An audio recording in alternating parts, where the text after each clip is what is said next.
Welcome to the Accelerated Reader Professional Development Program and PD. Today, we're going to be learning about what Accelerated Reader is, how to use your STAR data, setting up AR goals and expectations, AR reports and data, incentives and motivating reading, a wrap-up, follow-up survey. The objectives today: I can understand how to analyze AR data and use it in my daily instruction. I can set goals for my students that are challenging yet attainable. I can explain the importance of AR in relation to testing. And I can use strategies to incentivize reading in my classroom. Today, you're going to need a laptop, district login credentials, including access to Renaissance and Accelerated Reader. And you'll also need handouts to take notes with, so a sheet of paper. So to begin, how savvy are you with AR? Do you even know what AR is? So there's different levels of where you might be. So even if you are an expert, hopefully you are going to take something away from this today. But some of you might be very new to using AR and what that is. So let's go through it and learn a little bit about Accelerated Reader. So Accelerated Reader motivates students to read more through engaging quizzes, goal setting, and personalized recommendations. As students increase their reading volume, they develop a greater reading stamina, word recognition, and language comprehension skills. Renaissance is who creates a Accelerated Reader, and they work with STAR. So the same place that your students would go to take their STAR is where they would go to do Accelerated Reader. This link here is going to give you all the information and ins and outs of everything that Accelerated Reader can be doing in your classroom and ways that you can utilize it. And we will get into a lot more of that as we go through. All right, so the way that Accelerated Reader works, the students choose a book, they read the book, they take a quiz, and then you as the teacher will look at how they're doing on their quizzes. So there's over 220,000 quizzes that can be taken, and teachers can actually put quizzes in and create their own quizzes if they are not there yet. So you do have that ability to also create quizzes for your students. All right.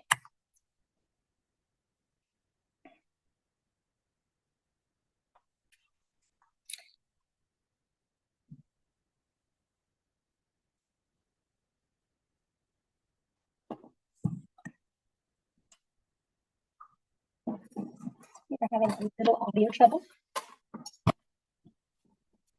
Just going to wait 1 second, try to get our audio fixed.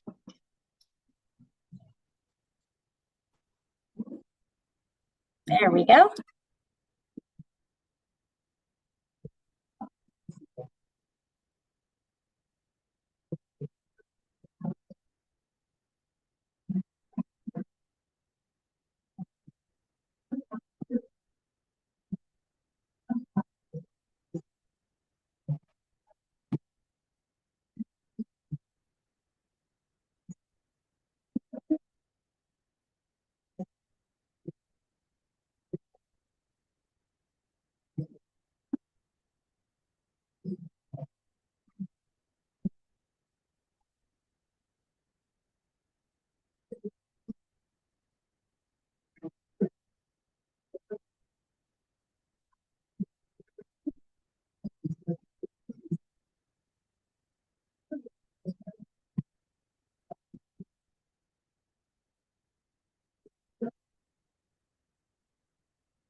All right, so that's basically, in a nutshell, what AR does for you in your classroom.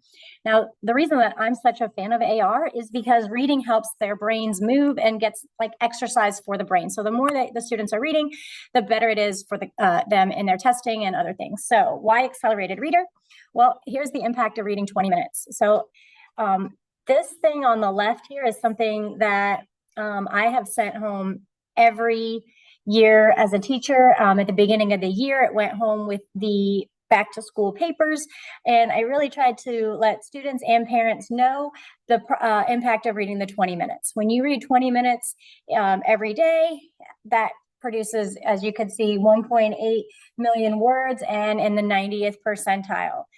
It is very, you could try this with your class and just see, but it is the students that are doing the reading log and are doing the AR, their grades are reflective of that. Even if they're reading graphic novels, even if they're reading fantasy, it doesn't have to be on the subject. Just getting new words into that vocabulary is really helpful. So here's how we can create a culture of reading in the classroom.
All right, so another cool thing about Accelerated Reader that I didn't realize, and maybe those of you who are familiar with it, is that it can be used in small group and teachers can assign different things to different students based on their level. So it's not just about students picking out a book for themselves in their level, but teachers can also use the data to help support selecting assignments and small group instruction as well.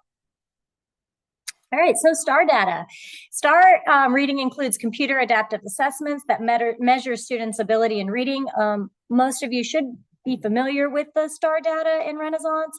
Students do STAR test at the beginning of the year. It is a good resource to show the levels of the students and their growth. That STAR data, it automatically will incorporate itself into Renaissance to adjust the AR scores based on the STAR data. So that is a really nice feature. You don't have to look at all of that. It can sync it based on how the student did. You do have the ability to change it on to the most recent test that they took. or the test at the beginning of the year, etc. Because if you do have a student that maybe had a bad test day and you definitely think they should be at a different level, you can always do that. All right. Goal setting guide. So there's a playlist of short videos. We're going to go ahead and click and take a look at a few of them.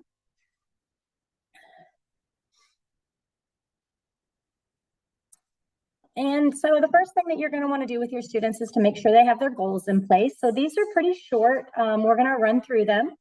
And they're just going to show you why we should set goals, how we should set goals, and how to set them appropriately so that the students can attain the goals, but they're not too easy and they're not too hard. Because if a student feels like they're never going to hit the goal, they're going to give up before it's even begun. And if it's not challenging enough, they're going to get bored and not interested. So these are some strategies to make sure that goals are set up correctly.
Sorry, everybody. It looks like we're having some tech.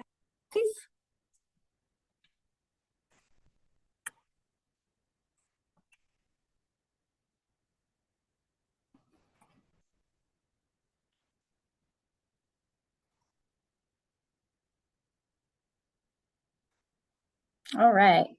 And we're going to head back to our goal setting. All right. Teacher knows best. So, whoops, sorry.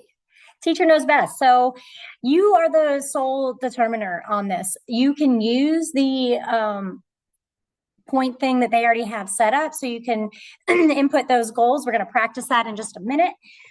But you can hit generate and it'll generate all of the goals for all of your students based on their latest score on their test. And it'll set up that ZBD. But however, you know your student. So if maybe they didn't test appropriately, maybe they weren't feeling good, or maybe they've just gotten a whole lot better since the last test, you always have the autonomy to change it, make it higher or lower based on what you think that your students need in the classroom. All right, so how do you find these AR books? This is where someone can check out a book. Someone can check if a book is AR and also other information. So it's called arbookfinder.com. And I would always suggest to share this information with your students and your parents so that they can check at home before the student starts reading a book to make sure that it is something that they can test on later.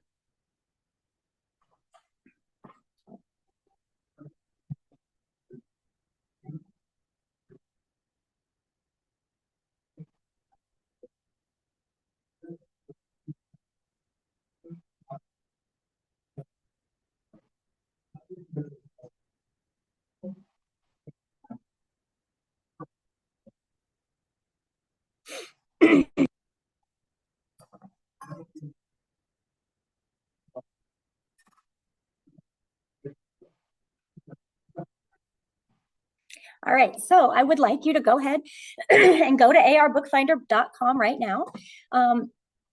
If you're with a group or a partner, you can just have one person look it up, find a book, search up the book and get that information. And then you'll notice that sometimes if you're doing something like, for example, a Percy Jackson book, they have several ones. You don't want to just put in Percy Jackson. Sometimes you want to put in like The Lightning Thief because that's the actual name of the book, even though it's part of a series.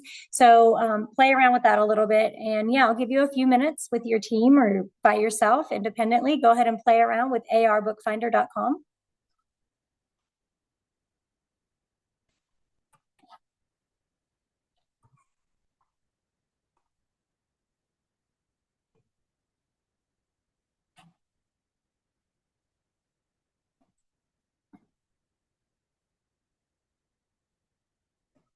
Awesome.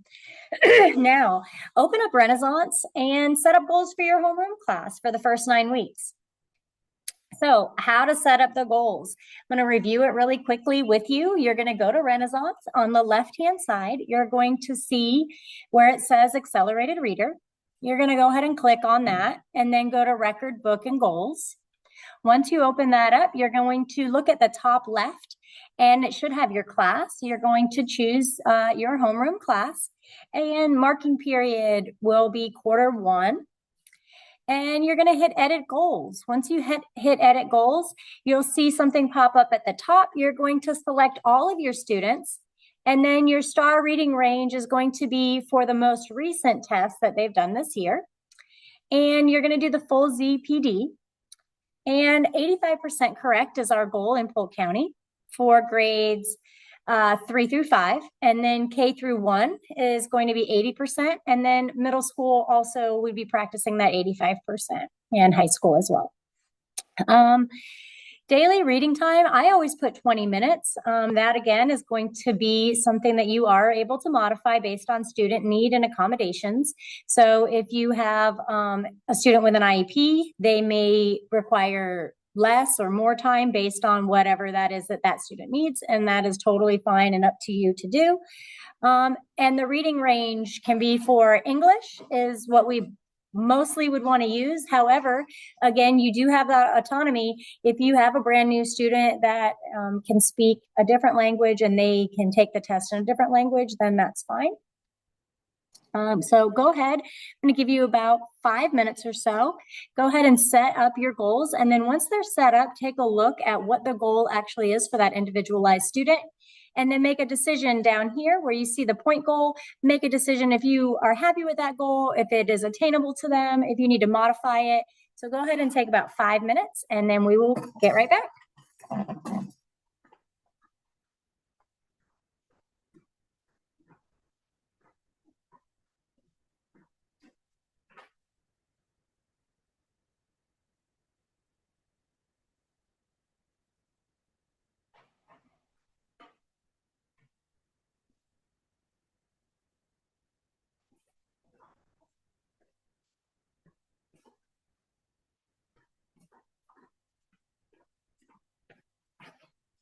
All right, how did that go? Hopefully you were successful in setting up the goals. And if you have any questions, just like with everything else, there will be a follow-up email at the end. So if you did have issues with that, or it wasn't working the way that you intended or the way that I explained it, not a problem. Just shoot me an email after in the follow-up or in the survey and let me know, and I'll be happy to support you with that. All right, so these are the best practices. Now, these are not mandatory rules for all of them. These are just some that I've noticed get the best results overall. So students in K2 should be scoring 80% or higher on their quizzes, and grades 3 and up, 85% or higher. To help with overall percentages, when a student fails, they should not test again. This I've noticed when a student gets transferred into my room, that this is an issue that hasn't been followed in another classroom. And what that ends up happening is if they fail and then they test again and fail again, and then they fail again, that percentage now down to like 20 or 30%. And to get back up to 80 or 85 is extremely hard. And the kids end up losing incentive, they're not motivated to do it. They're just about to give up. So one test failed means we're taking a break for today and coming back and trying again tomorrow on a different story. Also, articles, I limit them to 1 a day. That's totally up to you. However, an article has about 3 to 5 paragraphs of reading, and then it tests on 3 questions and can give them a full point. But if they miss one, it's 66%, and that's a fail, and that percentage goes down. So we don't want them to be not challenged and only read really short articles and rack up a whole bunch of points. So I always limit it to 1 per day of a nonfiction article. That will help get their score up. Also, displaying student progress and updating frequently. As we saw in the video, you want to have that check-in with your students. Students like to see their progress. They like to see how they stack up against the other students. Now, of course, you want to do this in a respectful and fun way. You don't ever want to shame or embarrass anybody, but you do want to recognize the work that the students are putting in and that progress, and that also will motivate the students. All right, so they've tested, now what? There's multiple ways that you can look at these reports. So the types of reports, you have a summary diagnostic, students, performance, record book, school-wide, and then in the class, TWI report, reading overview dashboard, diagnostic report, and progress report. So depending on what you're looking to do with it, maybe you're trying to make a small group, or if you're trying to hone in on what a child needs specifically, those are the different ones that you could use. So here's a little bit more in depth. Now, this is for your own use. This obviously is going to be sent to you, so you have this as a resource. If you are interested in an example, let's say the student performance record report, go ahead and click on that. We're going to go ahead and everybody click on that together, and you can see that it does open up the student performance record report. And it tells you exactly what that is, how to do it step by step, where to go, and what you would get out of that. Why would you choose this one, and what would the purpose be? That's all in there. Same here, summary diagnostic. Whoops. When we click on that, and it'll give you that there. When you generate this report, it'll tell you what goes on there and how the students are doing and their proficiency. So each report is intended for something different, and you can click through these during your own time based on what you need. All right, so how can I use this data? How does data help you know if a student is reading books at their appropriate level? Well, when you're looking at the scores, if they're getting hundreds on everything, that's amazing, but are they reading at the correct level? Make sure that those books are challenging them enough, because you don't want a fifth grader reading Dr. Seuss. Of course, they're going to get hundreds on that. Of course, they know that. The book should be in their ZBD level. Same thing if a student is getting zeros, 20s, 10s, that's obviously a book that's either too challenging for them or they're not good at the data works. Interventions and enrichment. If there's a student that is struggling on only nonfiction books, then maybe we need to work on that in a small group setting. How help you determine if they're actually reading the books? So if you are having a reading log or some type of tracking to show this is the book that the student has been reading, and let's pretend that Sarah has been reading Junie B for the past 2 weeks, and she should be finished with it by now because she's been writing it on her reading log that she's been reading Junie B every night for 20 minutes for 14 days. So at this point, you as the teacher should be going to her and saying, are you finished reading the book? Where are you at? What's going on? And when she tells you that she's finished, the expectation is that she would, since she understands the content. If she's getting only a 20%, then you need to have a conversation with the student, possibly the parent, to find out, is she actually reading at home? And if so, what is hindering her from getting the score that she should? If it's not reading, that's one thing that the student and the parent would have to fix. But if the student is doing their best and reading the best that they can, and they're still not capable of passing the test, then that's when the teacher would come in and look at this data and figure out what they could do. So what are two other things that you think that you might be able to use this data for in your own classroom and in your own instructional planning? I'm going to let you go ahead and collaborate with the people at your group and give you just a few minutes to think of 2 ways that you could use data that I did not discuss just now. So, all right, I'll give you a few minutes with your team.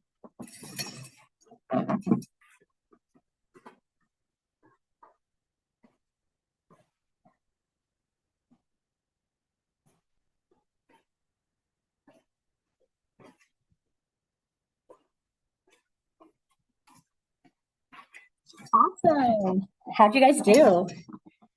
So I'd love to hear some of the stuff that you guys said about ways that you could use the data.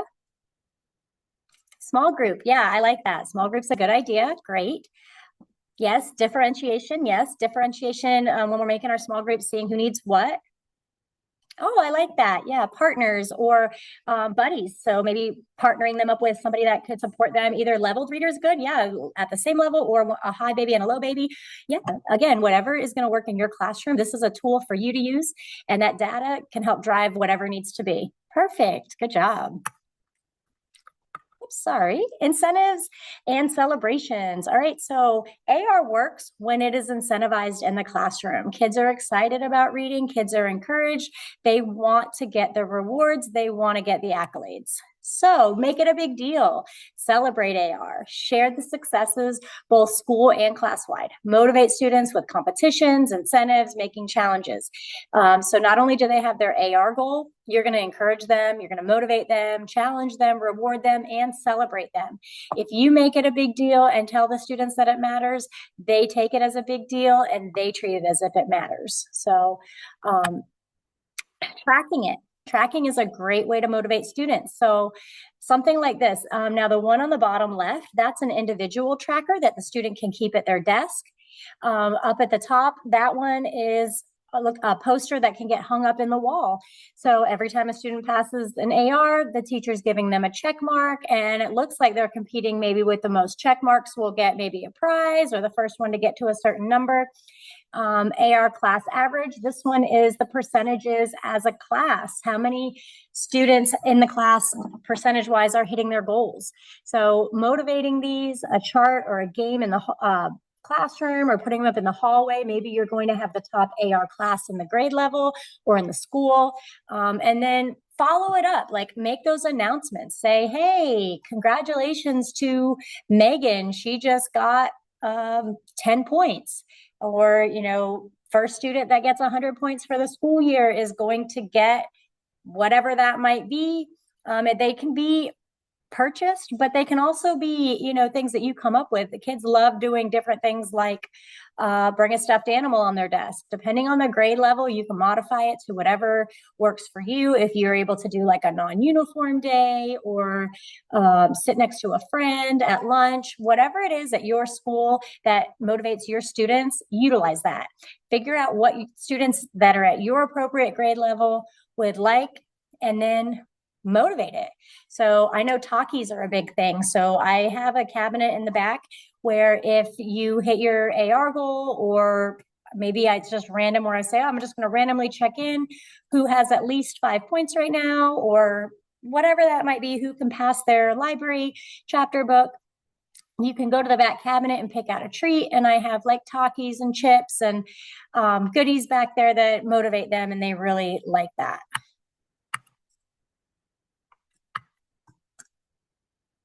Oops.